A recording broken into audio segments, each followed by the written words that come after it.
We're here in Michigan's frozen Upper Peninsula to test out Ford SVT's latest Raptor.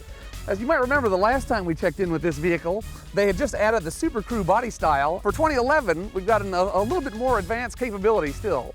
8,000-pound towing, up from about 6,000 on the base car. We've also got 1,030 pounds of payload. So that's some real capability that makes this more than just a race truck. You can actually use it for work. It's also been domesticated in some nice ways with a lot of new features like power folding mirrors and a standard 4.2-inch screen borrowed from the Super Duty that allows you to monitor all the various different off-road functions from the dash. A lot of neat stuff. So now we're going to take it to Ford's cold weather testing facility and put it through its paces. Let's go for a ride.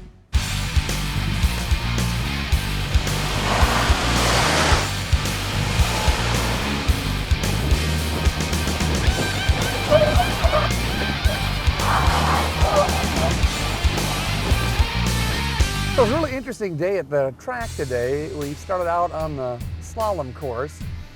Large gates, the fastest way through would just be four-wheel drive with everything on, but of course that's no fun. So it did give us a chance though to see how the tuning of the sport mode is. And I was pretty impressed that it does allow just enough rotation of the vehicle, about what you'd want to just go through some of those gates a little quicker. So that was kind of neat. Next up, we did the skid pad. That was kind of interesting.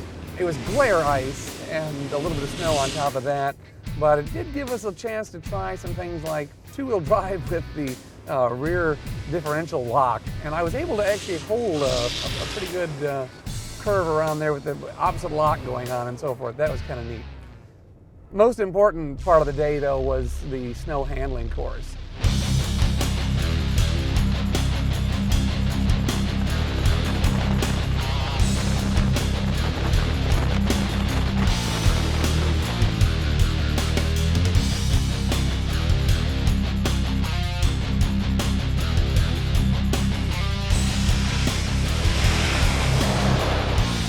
We learned the most there for sure. We had 3 laps of a little over a mile-long course, I think, with some nice elevation changes, some bumps and dips.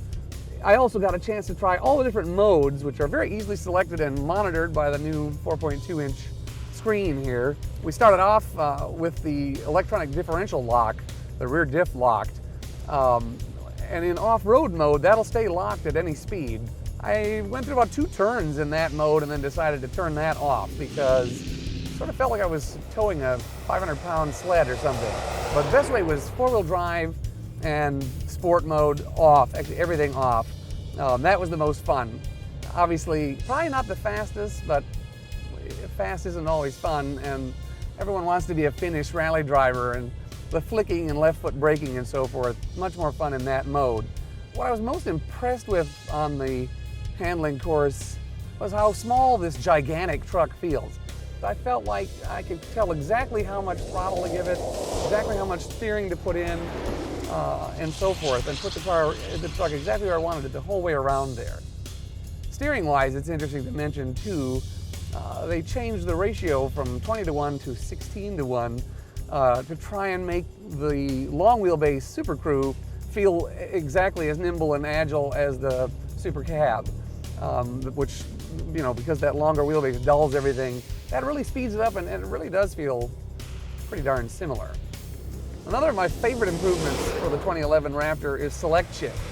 This allows me to select any one of the 6 gears at a time, and it won't upshift and it won't downshift. Or if I leave it in drive and toggle down through the gears, it'll give me first through fourth or first through third. It'll just lock out the top gears. It's a terrific solution.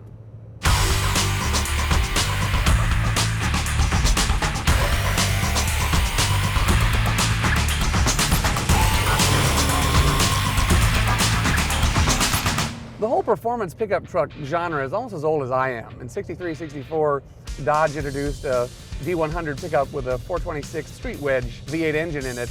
And everyone since from then until the Raptor was sort of a one-trick pony. Fast in a straight line, sometimes good handling, couldn't tow anything with them, couldn't haul anything with them. The Raptor changed all that, and it gets even better with this SuperCrew. Towing is up to 8,000 pounds now, hauling is up to 1,030 pounds. But I was concerned that that extra foot of length and 300 pounds of weight was going to dull the performance. But after a day of pounding around the Upper Peninsula on all sorts of roads and on the Rayco Proving Ground track, I'm pretty convinced that this thing is still a pretty engaging vehicle to drive. So far, we've gone bounding through the Anza-Borrego Desert in a Raptor. I've driven one through the muck and mud at Ford Michigan Proving Ground, and now we've taken them through snow and ice fields in the Upper Peninsula of Michigan. Who knows where we'll take a Raptor next, but I bet it's going to get us through.